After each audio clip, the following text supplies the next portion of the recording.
Okay so welcome back everyone. तो previous lecture के अंदर हम लोगों ने ये चीज़ अचीव की थी कि ये जितनी भी डेटा है वो हमें डेटाबेस से निकल के मिल रही थी कनेक्ट db.php के फाइल के अंदर। तो आज के लेक्चर में हम लोग ट्राई करेंगे कि जैसे ही इस पर क्लिक करें, जैसे हेडिंग है मेन पहले ब्लॉग पोस्ट की, जैसे इस पर क्लिक करें तो इसकी डिटेल्स आ जाएं, जैसे इसकी आईडी, दैन इसका जितना भी कंटेंट है वो आ जाए और साथ ही साथ पब्लिशिंग डेट भी इसकी हमें आए। इसी तरह से जैसे सेकंड पे क्लिक करें तो फिर सिर्फ सेकंड ब्लॉक की जो है वो इन्फॉर्मेशन हम लोगों को नज़र आए। तो ये जो है वो हमारा मेन पेज बन जाता है इस डायनामिक वेबसाइट का। तो उसके लिए मैं एक काम कर लेता हूँ, इस फाइल का नाम चेंज कर देता हूँ। तो इस फाइल का जो नाम है वो मैं कर देता हूँ, लेट्स से, क्योंकि ये मेन है तो मैं इसको कह देता हूँ index.php की फाइल, ठीक है। और यहाँ पर भी मैं इसको रीलोड कर देता हूँ। तो अब index.php की ये फाइल हो गई, और एक और फाइल बना लेता हूँ और उस फाइल का नाम दे देता हूँ लेट्स से article.php, ठीक है, जिसमें मैं इंडिविजुअल आर्टिकल को सिर्फ देखूंगा। तो उसके लिए मैं क्या करता हूँ, ये वाला सारा का सारा कोड कॉपी करके article.php के अंदर भी पेस्ट कर देता हूँ, ठीक है। अच्छा, एक जो हमारा टास्क है वो तो ये है कि इंडिविजुअली इनको देखना। दूसरा टास्क ये है कि इनके ऊपर जितनी भी वल्नरेबिलिटीज आ जाती हैं उनको हल करना, रिजॉल्व करना, और साथ ही साथ इनके अंदर जो डुप्लीकेशन है विद इन मल्टीपल फाइल्स, जैसे मैंने ये फाइल कॉपी करके बिल्कुल यहाँ पर पेस्ट कर दी है, तो ज़ाहिर सी बात है काफ़ी सारी चीज़ें मैं डुप्लीकेट भी कर रहा हूँ, तो वो डुप्लीकेशन को भी हम लोग ख़त्म करेंगे। तो लर्न PHP के अंदर अगर मैं इस वक्त article.php को एक्सेस करूँ, इसको मैं सेव कर देता हूँ और इसको रिलोड करता हूँ, तो ये वैसी ही फाइल है जैसी कि index.php की फाइल है, ठीक है, क्योंकि मैंने कॉपी करके सिर्फ पेस्ट कर दिया इसको। तो मैं थोड़ा सा ऊपर आ जाता हूँ और यहाँ पर कुछ चेंजेस करता हूँ। तो यहाँ पर मैं आर्टिकल्स के इस वेरिएबल के अंदर सारी की सारी आर्टिकल्स की डेटा उठा रहा हूँ, लेकिन मुझे इस पेज पे सिर्फ एक आर्टिकल की डेटा चाहिए, तो मैं फेच ऑल करने के बजाय मैं कह देता हूँ फेच एसोस, ठीक है। और क्योंकि मैं फेच एसोस कर रहा हूँ तो मुझे ये एक्स्ट्रा जो मैंने आर्ग्यूमेंट इसको दिया था वो देने की कोई ज़रूरत नहीं है, और साथ ही साथ मैं इसको भी रिमूव कर देता हूँ क्योंकि ये पहले से ही कमेंट आउटेड है। और क्योंकि फेच एसोस मुझे सिर्फ एक ही रिजल्ट देगा, ना कि सारी की सारी रिजल्ट्स, जैसा कि मुझे सिर्फ ये एक ही, जो भी मैं चाहूँ वो कोई एक ही चीज़ मुझे लाकर देगा, तो मैं ये प्लूरल वर्ड इसका हटा देता हूँ और इसको सिर्फ कह देता हूँ आर्टिकल रादर देन आर्टिकल्स, ठीक है। और कोई एक चीज़ एक्सेस करने के लिए मैं क्यूरी भी चेंज कर देता हूँ, तो मैं क्यूरी कह देता हूँ कि where id equals to 1 let's say, ठीक है, और इसको मैं सेव कर देता हूँ ताकि सिर्फ और सिर्फ एक ही जो क्यूरी है वो सिलेक्ट हो।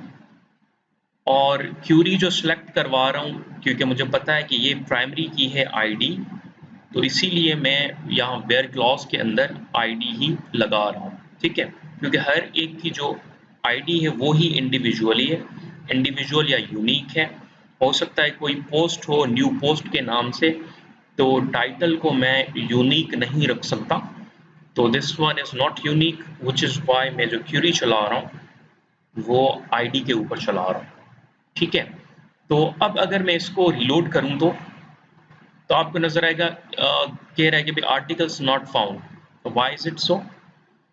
क्योंकि बिल्कुल जैसे ही मैं नीचे आ जाऊं तो मैं यहाँ पर अक्वायर क्या कर रहा हूँ, मैं अक्वायर कर रहा हूँ आर्टिकल्स, तो यहाँ पर भी मैं आर्टिकल कर दूंगा, और ये जो मैं लूप चला रहा हूँ इस लूप को भी मैं ख़त्म कर दूंगा। तो मैं यूएल को ख़त्म कर देता हूँ और इसी तरह से एएलआई से लेकर यहाँ तक लूप ख़त्म कर रहा हूँ, क्योंकि मैं क्यूरी में सिर्फ एक ही वैल्यू या एक ही रो उठा रहा हूँ, और यहाँ पर क्योंकि मैं वेरिएबल मैंने नाम दिया आर्टिकल, तो यहाँ पर भी मैं आर्टिकल कर दूंगा और यहाँ पर भी आर्टिकल, ठीक है।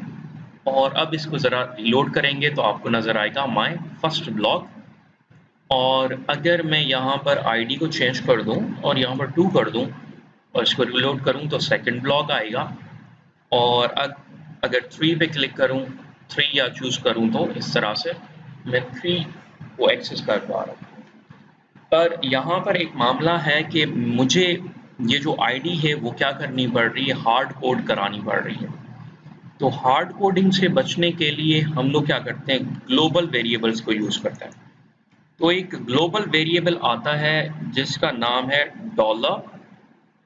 $_get, और उसके अंदर मैं आईडी दे देता हूँ, ठीक है। अब ये ग्लोबल वेरिएबल्स को जो है वो एक्सेस किए जाते हैं यहाँ पर एड्रेस बार में, ठीक है। तो अब अगर मैं यहाँ एड्रेस बार में लगाऊं $ID equals to 1, $ID equals to 1, तो पहली पोस्ट को एक्सेस कर पा रहा हूँ, और यहाँ पर करूँ ID इक्वल्स टू 2 तो सेकेंड पोस्ट को एक्सेस कर पा रहा हूँ, और यहाँ पर अगर 3 रखूँ तो थर्ड पोस्ट को एक्सेस कर पा रहा हूँ। तो ये वाली URL के थ्रू मैं अब इंडिविजुअल आईडी को सिलेक्ट कर पा रहा हूँ। अब ये आप लोगों को पता है कि ये जो एड्रेस बार है वो हम लोग एंकर टैग में href के थ्रू लगवा सकते हैं। तो मैं क्या कर देता हूँ, index.php पे आ जाता हूँ, और अब मैं जो अचीव करना चाहता हूँ वो ये है कि index.php पे इनमें से जिस पर भी क्लिक करूँ तो उसकी पर्टिकुलर आईडी को मैं article.php पे एक्सेस कर पाऊँ, ठीक है। तो उसके लिए मुझे क्या करना पड़ेगा, इस जगह पे एक एंकर टैग लगवाना पड़ेगा, और उसके href में वो जो अभी हम लोगों ने चेक की क्यूरी वो लगवानी पड़ेगी। तो उसके लिए मैं थोड़ा सा नीचे आ जाता हूँ यहाँ पे, और ये H3 के अंदर मैं एक एंकर टैग लगवा देता हूँ, और ये वाली जो वैल्यू है वो मैं कॉपी करके एंकर टैग के अंदर पेस्ट करवा देता हूँ और सेव कर देता हूँ, और इसको रिलोड करते हैं तो फिलहाल आप लोगों को नज़र आएगा कि माय फर्स्ट ब्लॉक तो नज़र आ रहा है, साथ ही साथ एक और चीज़ भी नज़र आ रही है बार बार, माय फर्स्ट ब्लॉक। तो ये मैं मिटा देता हूँ और रिलोड करते हैं अब दोबारा से इसको, ठीक है। अब माय फर्स्ट ब्लॉक के ऊपर मैं होवर कर रहा हूँ और ये क्लिकेबल है, लेकिन इससे कुछ हो नहीं रहा क्योंकि href के अंदर मैंने कुछ भी नहीं डाला। तो href के अंदर मैं इसी तरह का एक PHP का शॉर्ट कोड लिखवा देता हूँ, इसको कॉपी करता हूँ और यहाँ पर पेस्ट कर देते हैं, और यहाँ पर टाइटल की जगह पे मैं लिखवा देता हूँ ID, क्योंकि मैं यहाँ पर ID एक्सेस करना चाहता हूँ।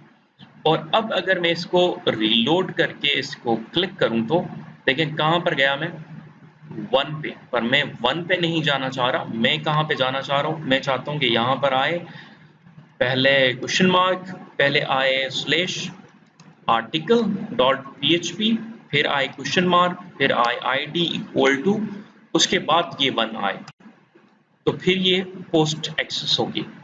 तो ये चीज़ अचीव करने के लिए मैं क्या करूँगा, href के अंदर आके और यहाँ पर मैं थोड़ी सी चीज़ें हार्ड कोड करूँगा, और मैं लिखूँगा article.php, तो ये article.php आ गया। उसके बाद मैं लिखूँगा क्वेश्चन मार्क, और क्वेश्चन मार्क के बाद लिखूँगा ID इक्वल टू, और उसके बाद ये कॉन्केटिनेट करवा दूँगा वेरिएबल ये वाला, ठीक है।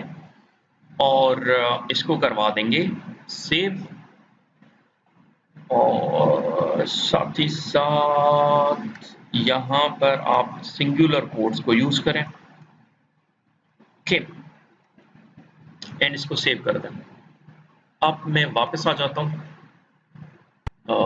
लेट्स सी यहाँ पर, और इसको करते हैं रीलोड, और रीलोड करने के बाद अब इस पर क्लिक करता हूँ, सी ID इक्वल्स टू 1 पे आ गया और मुझे ये ब्लॉग पोस्ट नज़र आई। वापस आ जाते हैं, सेकंड पे क्लिक करता हूँ, ID इक्वल्स टू 2 आ गया और मैं सेकंड ब्लॉग पोस्ट पे आ गया।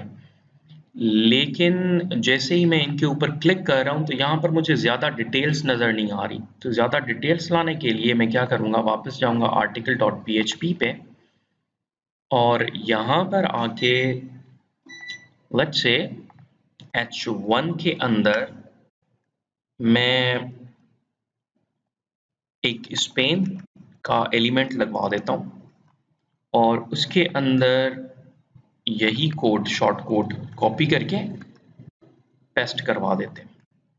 ये मैंने पेस्ट कर दिया और यहाँ पर लिखवा दूंगा आईडी और अब अगर इसको मैं रीलोड करूं तो आईडी यहाँ पर नज़र आ रही और यहाँ पर मुझे डेट लगवानी है। तो उसके लिए मैं इसको करूँगा कॉपी, यहाँ पर करूँगा कंट्रोल V और यहाँ पर कहूँगा कि भाई मुझे एक्सेस क्या करना है, मुझे एक्सेस करना है ये पब्लिश्ड 8 वाली कॉलम को। तो मैं यहाँ पर लिखूँगा published _ 8 एंड इसको रीलोड कर दें। तो ये डेट आ गई, लेकिन मैं यहाँ पर चाहता हूँ कि लिखा हुआ आना चाहिए date like this.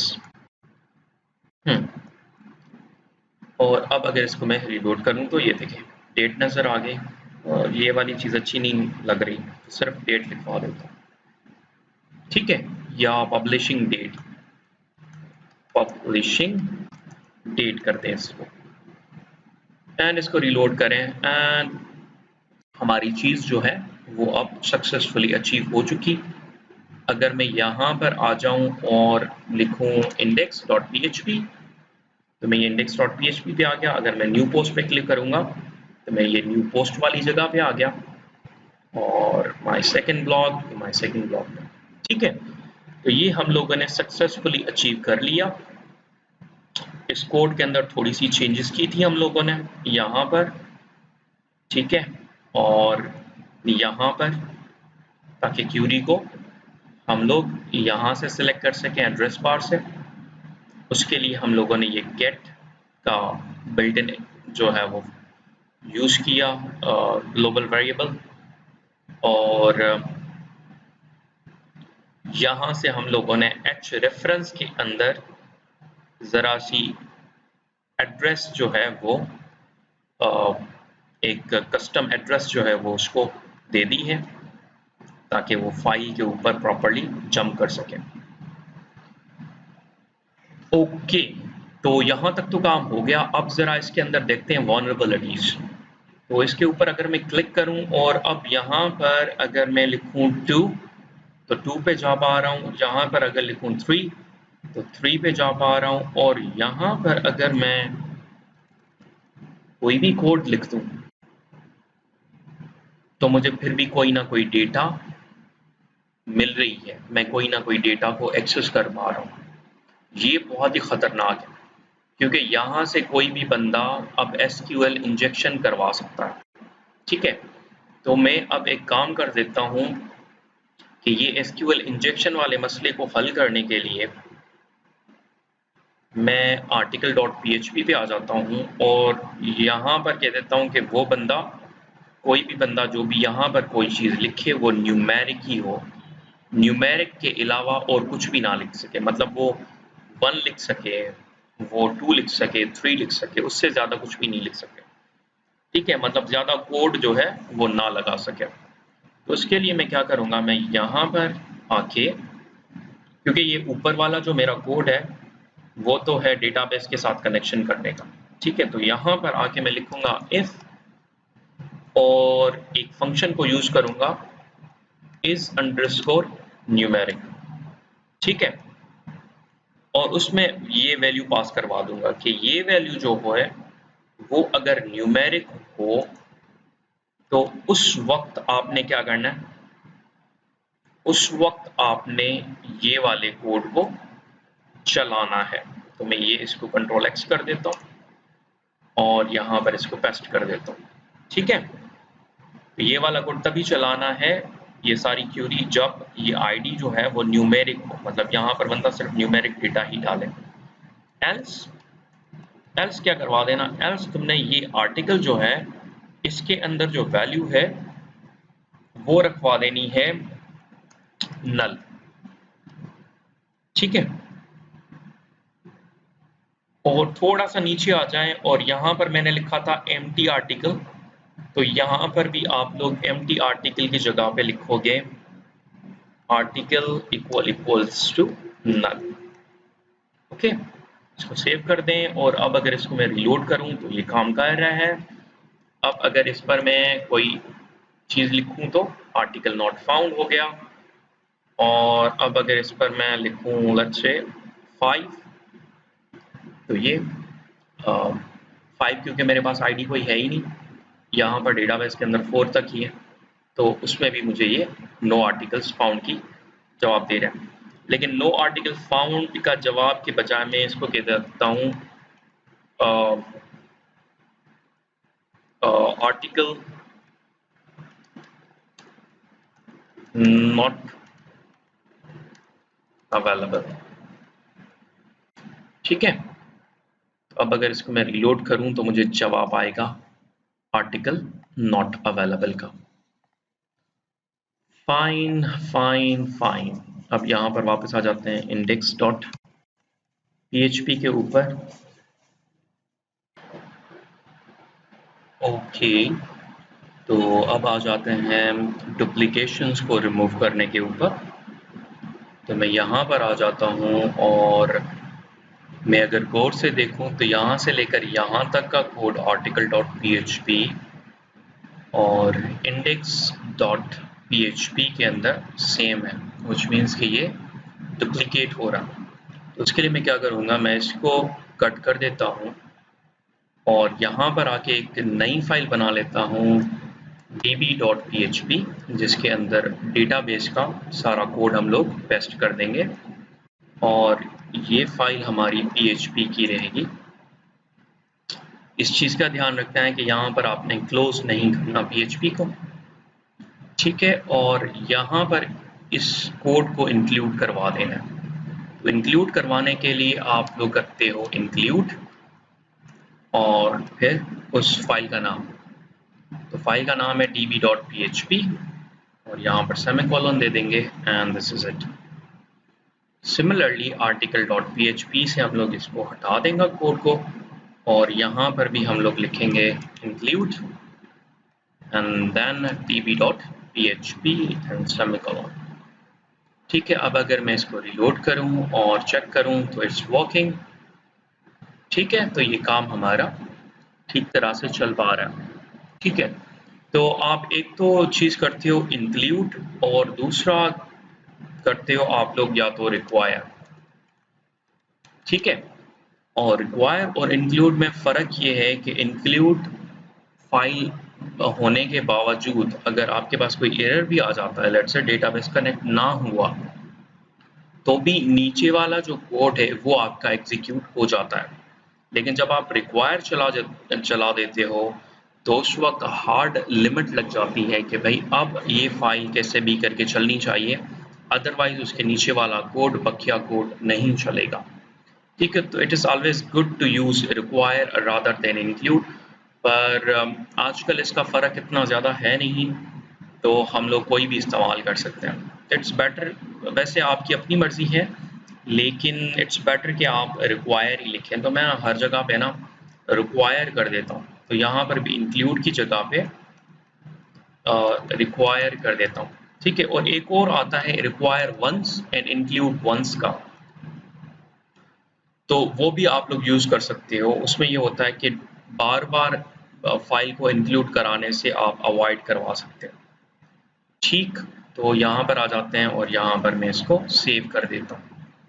Simple save हो गया। इसको अगर मैं रीलोड करूँ तो इट्स वर्किंग, और अगर मैं यहाँ पर आ जाऊँ, इस पर क्लिक कर दूँ और रिक्वायर के बाद PHP के अंदर अगर कोई मैं मसला कर देता हूँ, लेट्स से कि मैं लोकल होस्ट जो है वो इसको ख़राब कर देता हूँ, रीलोड करूँ इसको तो मुझे एक वार्निंग्स नज़र आ रही।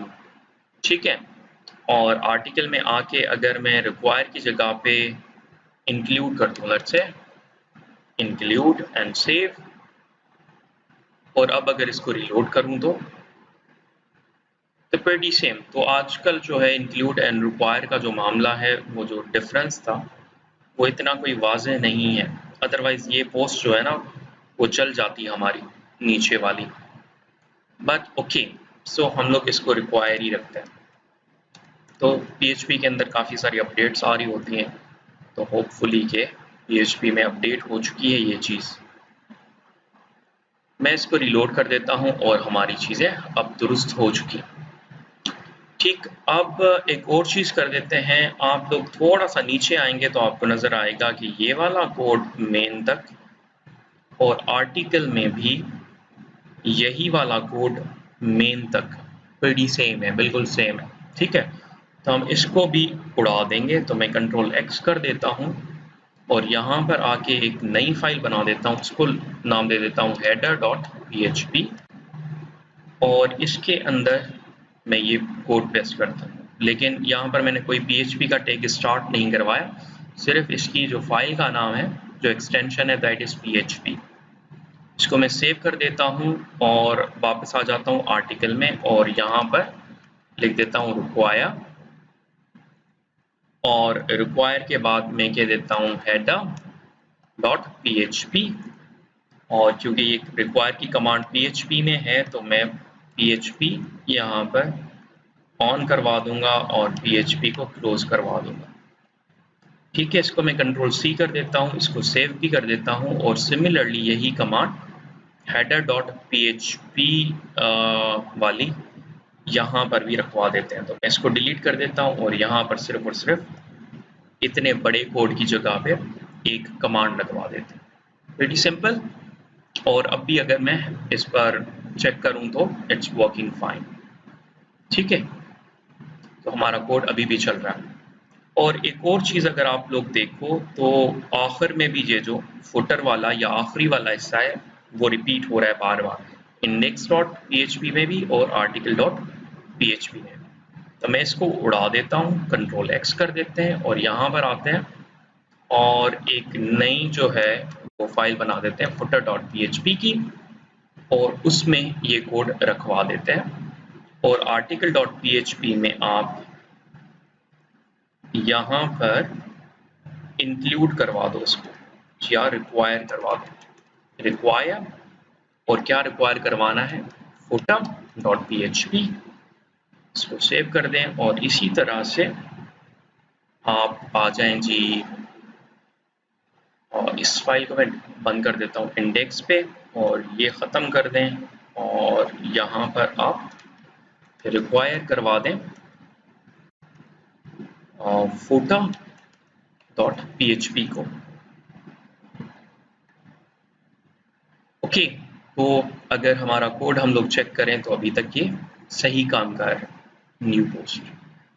ठीक है, अब फुटर में अगर कोई मैं चेंजेस करवा देता हूँ, लेट्स से कि मेन के बाद मैं यहाँ पर एक टैग लगवा देता हूँ फुटर का एंड यहाँ पर HR लगा के मैं नीचे कर देता हूँ दिस इज पैराग्राफ के अंदर this is my footer block और इसको मैं सेव कर दूँ।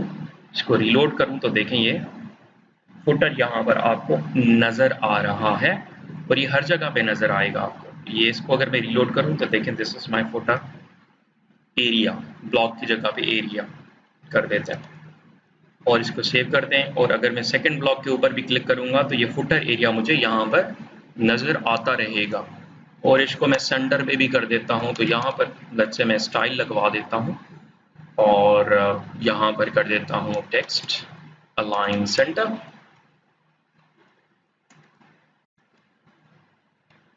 और इसको लोड करें and this will be in the centre. ठीक है, और ये हर ब्लॉग पोस्ट के ऊपर सेंटर पे ही होगा। सी, तो ये है आपको रिपीटेशन जो है उसको अवॉइड करने का फ़ायदा। ठीक है, तो मैं इस फुटर वाली फाइल को भी बंद कर देता हूँ।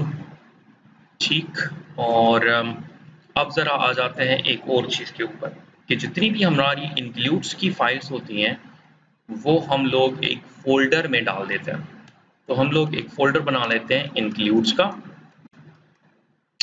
ठीक है, और उसके अंदर जितनी भी इंक्लूड वाली फाइलें हैं वो पेस्ट करवा देते हैं। तो जैसे db है, इसको मैं रखवा देता हूँ, और फिर हमारी फुटर की है उसको भी रखवा देता हूँ, और फिर हमारी हेडर की है इसको भी इंक्लूड्स में रखवा देता हूँ, ठीक है।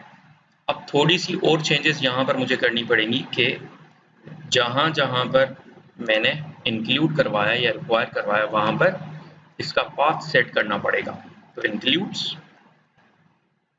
.php और यहाँ पर भी कर दूंगा मैं includes, ठीक है, और यहाँ पर भी नीचे फुटर में includes, सेव कर दें इसको, और इसी तरह से index.php में भी फुटर में करवा देंगे includes, ताकि पाथ हमारा सेट रहे, ठीक है, अदरवाइज ये फाइल जो है वो डिस्कवरेबल नहीं होगी। includes, और ये डेटाबेस की फाइल भी हमारी includes के फोल्डर के अंदर है। इसको मैं सेव कर देता हूँ एंड दिस इज इट।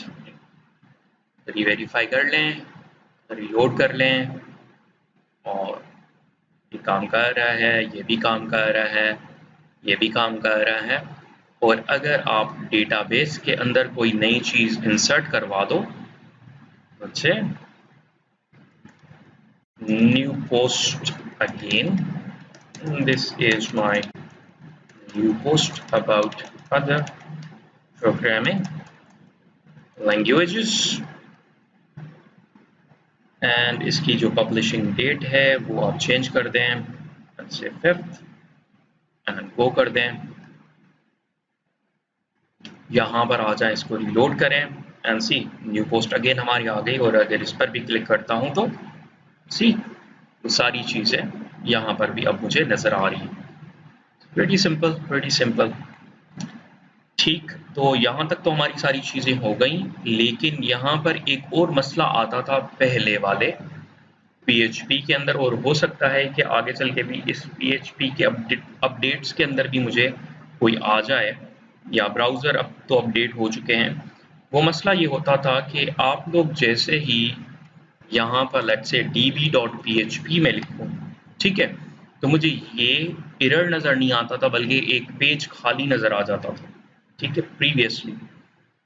और फिर अगर PHP हमारा कभी फॉल्टी हो गया और PHP का सर्वर हमारा ठीक नहीं चल रहा, तो होता ये था कि ब्राउज़र आप लोगों को एक पॉपअप दे देता था कि ये वाली फ़ाइल को डाउनलोड कर लो, और जैसे ही आप लोग उसको डाउनलोड करते थे तो आपके पास सारी चीज़ें आ जाती थी जो भी db.php के अंदर लिखी हुई हैं, जैसे पासवर्ड, आपका डेटाबेस का नाम, और ये सारा कोड जो है वो डाउनलोड होके आपके पास आ जाता था, ठीक है। तो ये मसले को अवॉइड करने के लिए हम लोग क्या करते थे, यहाँ पर एक नई फाइल बना लेते थे includes के फोल्डर के अंदर, और उसका नाम होता था ht-access, ठीक है, और उसमें हम लोग लिखवा देते थे deny for all, ठीक है।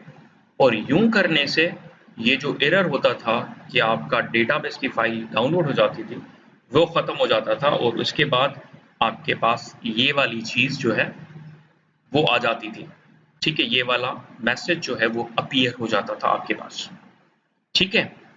तो फॉर सेफ्टी मैं यहाँ पर दोबारा से भी ये .ht-access की जो फाइल है वो इंक्लूड करवा देता हूँ यहाँ पे, ठीक है। और यूं हम लोग अपनी सारी जो वनरेबिलिटीज़ हैं उनको हम लोगों ने ख़त्म कर दिया है, ठीक है। और एक और वनरेबिलिटी शायद मैंने मिस कर गया हूँ, वो ये कि देखें यहाँ पर ये चेक कर रहा है कि इज़ न्यूमेरिक, ठीक है, पर हो सकता है कि कोई बंदा ऐसा भी हो कि जो यहाँ से ये वाले पूरे हिस्से को ही डिलीट कर दे, ठीक है, ये पूरा जो article.php है इसको ही डिलीट कर दें, ठीक है, या सिर्फ और सिर्फ लिख दे article.php और इंटर दबा दें, और यूं करने से उसको एक डिटेल्ड पाथ नजर आ जाएगा कि मेरी जो आईडी है, इंडेक्स आईडी, वो अनडिफाइंड है और ये एरर कौन से फोल्डर के अंदर आया है, कौन सी फाइल कौन से फोल्डर में पड़ी हुई है और वो फोल्डर कौन से फोल्डर के अंदर पड़ा हुआ है, तो उसको एक डिटेल्ड पाथ नजर आ जाएगा। ये वाली चीज को अवॉइड करने के लिए हम लोग क्या करते थे, यहाँ पर एक और कमांड लगा देते हैं इस सेट की, ठीक है, और यहाँ पर चेक करवा देते हैं कि क्या आईडी सेट है या नहीं है, ठीक है, और यहाँ पर मैं इसको पेस्ट कर देता हूँ और यहाँ पर एंड लगा देते हैं ताकि दोनों ही चीजें चेक होती रहें article.php के अंदर कि क्या आईडी सेट है और साथ ही साथ क्या वो न्यूमेरिक है। तो अब अगर मैं यहाँ पर कुछ भी नहीं लिखा हुआ और इसको रिलोड करूँ तो अब मुझे वो एरर नहीं दे रहा, सीधा सीधा मुझे कह रहा है कि आर्टिकल नॉट अवेलेबल, ठीक है। तो अगर कोई बंदा क्यूरी मिटा भी दे तो हम वनरेबल नहीं है कि हमारी जो पाथ है वो एक्सेस हो जाएगा। ओके, सो सेइंग दैट हमारी मोस्टली जो वनरेबिलिटीज हैं वो ख़त्म हो चुकी हैं। हालांकि अभी भी बहुत सारी ऐसी चीज़ें हैं जो हम लोगों ने रेक्टिफाई करनी है, लेकिन जैसे जैसे हम लोग इस कोर्स के अंदर आगे बढ़ते जाएंगे मैं आप लोगों को वो सारी वनरेबिलिटीज के साथ इंट्रोड्यूस भी कराता जाऊंगा और उनको हल भी करते जाएंगे। So this is it for today, thank you very much, मिलते हैं अगले लेक्चर में।